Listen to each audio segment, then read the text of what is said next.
Oh, there we go. Let's try this again. Okay. It works when it's turned on. So I'm Andy Johnson, or at Pierogi Powered on Twitter. I'm going to follow on from TJ's talk of Diary of a Security Noob with how to build out security monitoring. So a little bit about who I am. I already gave my name, Andy Johnson, once again for you later arrivals. I fell into blue teaming. I was previously a BlackBerry admin back when they were cool. In the steel industry, I somehow detected APT1 while I was there. From TJ's talk about not being an a-hole, as he said it, coming out of endpoint support, I talked to my colleagues, hey, if anybody sees anything weird, tell us in security. We're cool. We're not going to come down on you, like a pile of bricks. And somebody reported, I got this weird email. When the attachment opens, it doesn't do what it's supposed to do. And I was like, well, it did do what it was supposed to do. We figured out kind of what was going on, didn't think it was that scale, reported it to leadership. A few years later, Mandiant reported on what I had caught, and then I was like, oh my god, I caught this thing. Holy crap. Okay. So since that, while also there, developed some processes, modernized some architecture. Now I'm trying to repeat the same thing in healthcare. On a side note, I'm one of the organizers for BSides Pittsburgh. Did anybody go to it? Yeah. All about the BSides events. How's Pittsburgh? Come on, man. Pittsburgh was good. So anyway, the concept for this talk, you're new or newer to an organization. You might have a SIM, you're building a SIM. You've got all these generic alerts, but how do you get something that your leadership wants to see? Failed logins are generic. Nobody likes them. I don't like to respond to them. My junior analysts don't like to respond to them. So then what? Well, you've got your data identification. What's important? Well, right now I'm in healthcare. So all the admins, well, they're important. And everybody that has access to PHI, well, they're important. Who's left? Just my leadership, because they're not admins and they don't have access to PHI. So everybody in my organization is high priority. In my previous organization, if you're running the processes, you were high priority. If you were selling, you were high priority. It's basically everything's important. So then what? So that was the issue I've been trying to figure out. How do you do something where you're not well, this system has a bunch of failed logins, this system has an AV alert that was cleaned. How do you go from there? First part of it, I wanted to give a shout out to Ryan Volok. He had given a presentation. Rather than just rehash it, I'm just going to say go to Iron Geek's site. It was from DerbyCon 2015, Simplified SIM Use Case Management. It's fantastic. He has a breakdown of some sample alerts to get you started. He has how to build metrics, use case monitoring, and sample reporting. So, yeah.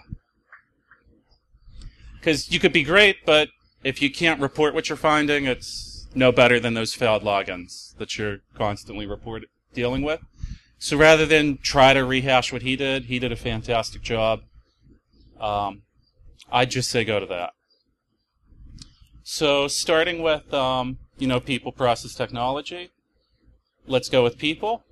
So your department gave you maybe some good resources, maybe some bad resources, but IT's busy ITing. As everybody else has said, hey, they got to patching stuff.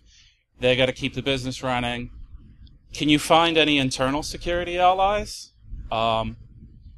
If you wear some security stuff, if you can, or just make yourself known as the security person, there's going to be that oddball that just wants to talk to you. And they may not be awesome security, but if they're willing to help you. And that's really worked for me. Just be out there, talk to people. Hey, is security stopping you? How could I make things better? Or, yeah, you want to talk about what you saw on the news, WannaCry? Let's talk about it. Hey, how would that impact whatever you do? Are you a database admin? Would WannaCry hit you? So if you could find them, they may give you hints. They may say, oh, yeah, by the way, I got this MRI machine. It's like 20 years old, running Windows XP. Like, it's just like, oh, that's not on our asset inventory. Or, yeah, I'm in the database group. We're all Microsoft SQL and Oracle. But by the way, we do have a little bit of DB2 we just don't tell anybody about. Like, oh God. But at least you know about it. You could start to compensate for it, try to figure it out. Just talking to people. I mean, TJ mentioned that. Outside the organization, we've got these VARs. Can they add any value? I've found some luck talking with some of them. Microsoft seems to always be wanting to help. You probably have some global MSA with them. You might have free professional services hours. At the very least, you could ask them, hey, the Active Directory admins, they don't want to talk to me. What do you think of our Active Directory? And they might say, oh, you're running domain, like a NT6 domain forest level. You should try to talk to them to upgrade. So try talking to them. I've had zero luck with IBM for the mainframe. If anybody knows any mainframe people, I'd love to talk to you. But, talk to IBM. If you've got whoever your storage people are, your database people, they might give you hints. Or at least they might even have resources. Talking to Microsoft, hey, what do I do about this forest? Do you have any recommendations? Their recommendation was, you own Microsoft Advanced Threat Analytics. I can't get your Active Directory team to install it. Boom. I had it installed the next month. Working with them, it's been fantastic. It was a free-ish product we didn't know we owned. Now we're running it. We're seeing results. Started talking to Oracle. Oh, by the way, we do have this product coming out that helps out with Oracle security. Oh, have you talked to the domain or the database admins? A little bit, and then we could work with them, build a joint case. The Oracle team's happy. We're happy. We're increasing our security, building use cases around what Oracle's suggesting. So I would try to, if you can with the VARs, you definitely got to throw yourself out there, and that's what I feel like my success has been, is you've got your generic signatures, but just start talking to people. It's going to be slow, but you start finding that better stuff. Instead of failed logins, I've got Microsoft Advanced Threat Analytics. Instead of, well, we're an Oracle and Microsoft SQL shop. Well, we're also a DB2 shop. Uh-oh. And then, finally, what do the auditors have to say? There could be risk assessments that have, from previous years, that have some insight. Hey, one, they might have done a risk assessment on something you don't know you had, because it's not in your CMDB. Two, they could have done a pen test and it just never came to the security organization. Maybe it was part of a purchase or a merger or something, and it's out there, but everybody on your side just totally forgot about it. It could be laying things out before we had this acquisition, we brought in a pen test. Where's the report? I don't know. You talk to internal audit or external audit, and, oh yeah, we have all these reports, but X people have been reading it, but then it just never got down to you. From there, what's important to the company? I've had trouble talking to my managers. I don't know, other people, when you've asked what's important, do you get decent results? Not really. Talk to IT, what generates a high severity alert every single time on the knock displays? Okay, you're not looking for up-down, but that's probably important. So if they're always generating a high severity alert for maybe network equipment on this floor, I bet those people are important, or at least they're running 24/7 rather than other areas of your department. Or, well, most of these endpoints are, whatever, but these people, they always get a high priority. Were they executives? Or no, they're this, and they help run our, keep us in business. So talking to IT, you're also building relationships with the NOC and the help desk. Back to detecting APT1. Hey, by the way, thanks for all that information. If you get anybody that calls with weird or goofy stuff, pass it by security. We cause so much weird, goofy stuff. maybe we could help. Maybe we could. It's something that didn't detect a signature, but should have. Finally, or not finally, what parts of the organization have a lot of people? I've had some luck there. If there's an entire team for your databases, but then like an entire separate team for Teradata, it's either real complex or real important or both. So that might help you find the important parts of your organization. When I came in, I did a dump of all my Active Directory groups, figured out which groups were the biggest. You'll also occasionally find like cross-functional groups that you didn't know existed that were critical. So you've got, your project managers or your merger and acquisition people, but by the way, there's this group of people, they always go in when there's like a merger. We should probably keep an eye on their equipment. They're likely to get phished. Or things like that. So like dump groups, see, does it map to your organization? Is this helping you? Other guides have said, look at your major communication flows. Yeah, but that kind of just tells you Google's important and YouTube is important. But is YouTube important for running your organization? I don't know. I've had a little more luck with consistent sites. Like, is there something somebody's visiting every day? Or using your monitoring, can you figure out, hey, maybe this is on a terminal, it's not even labeled as a terminal? So, I've got this random IP that keeps calling back to Philips. Like, well, how many other IPs are doing the same thing? Uh-oh. Here's all of my medical equipment. This stuff's important.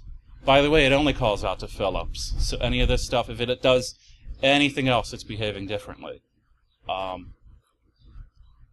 that's something to think about. I mean, there's the medical devices, but then there's also, terminals that maybe just show the weather. Like, okay, I've got this list of IPs for weather machines. Do they trigger any web browsing alarms? Boom, something strange is going on. At least for my part of security, nobody's ever really explained EDI to me. So you've got like your web portal for your users, but like the whole business-to-business thing, that's always super low volume, but it keeps happening every day, and it's also super critical. So if you could just look for something that keeps happening every day, it's probably not going to trip your high volume. It's not even going to be that super consistent. It's just going to be, give me a list of sites or domains that you went to today. Did we go to them yesterday? Did we go to them the day before? After about a week, you'll probably have your critical websites. Hey, are there any outages to any of these systems? Start to monitor for that. Is it behaving differently? Finally, legacy cruft will give you a hint of what you should be looking at. If you could get old configurations for like VPN controllers, what did the ASA used to have? If there were VPN tunnels at one point and it's migrated to the internet, that might be a critical system you need to be watching. Like, if you used to have a VPN tunnel to UPS for shipping, and it's no longer there, UPS is probably still extremely important for your packaging or your shipping department. Now you know who they're working with. Or, if I'm in healthcare, which I am, back to the Philips thing. If there was a VPN tunnel to Philips, and it's not there, what happened to it? If that was for remote support, there's probably another connection that the remote support's going in. It's not like your organization got rid of something. It's probably still going on. You just don't know how it was working. So you've got all these SSL connections. How many of them are remote support connections, the system beaconing home? These old circuits might give you a hint of what these were. Learning like Philips or Siemens. Yeah. And then this part, this is my favorite part because I think it's a lot of fun. If you just got hired, figure out the entire process of how you got hired and start building rules around it if you see anything different. And then you'll get a ton of mostly policy violations, but it's still useful. Like, how did my account get created? Who had created it? Who else is creating accounts? Well, why was mine created this way, and along with like 99 other people, but this account was created separately? Was this account created outside the process, or maybe there's a process for like application accounts? If you've got an employee that leaves, ideally there was a employee offboarding. One, maybe there isn't. Two, how are accounts disabled? When your colleague left, what was the drift between when they walked out the door versus when their account was disabled? How's that process working? Build monitoring along that side. How are customers onboarded, offboarded? Exactly the same process. You could build monitoring around it. You might not find super critical, APT1, whatever, but at least you'll find deviations, people behaving strangely. You'll be able to show your value, like, hey, identity management's creating all of these accounts, but not these accounts. This is making my job difficult. This isn't a standard process. These customers onboard this way, but then this thing happened. We've got this person that's doing their own thing. What's your organization's cash flow or product flow? How's the money come in? How's the money come out?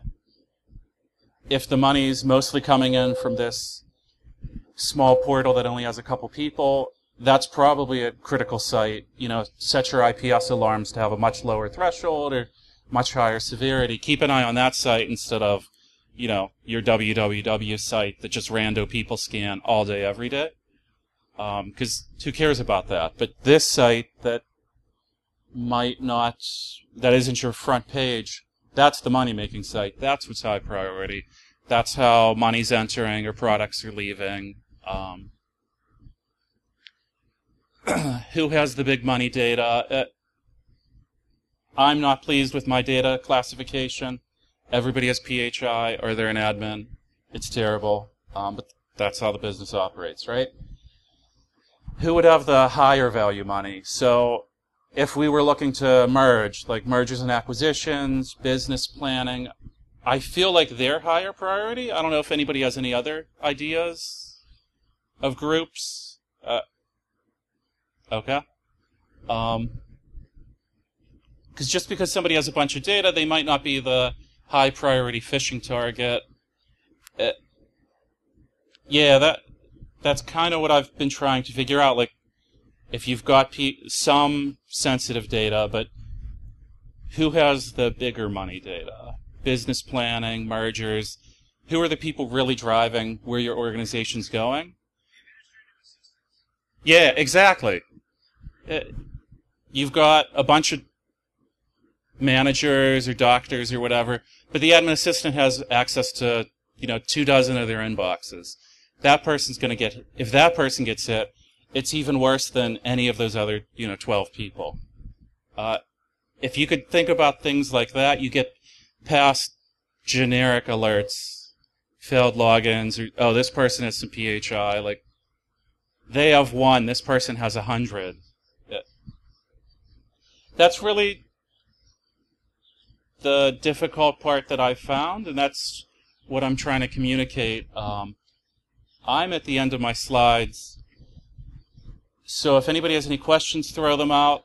My goal with all of this was, hey, I've done this a couple times. Does anybody have any feedback on what I should be doing? Does this make sense? It'll get you beyond just failed logins. It'll give you something interesting. When I've shown these alerts, it isn't whiz-bang flashy, but leadership has liked them a lot better when I've found policy issues. And then I've also indirectly found penetration testers, because they're going to eventually try to, create an account and it's outside the process. Or if they do something strange, because I'm just documenting workflows of the rest of IT or the rest of the business. Yeah. Question?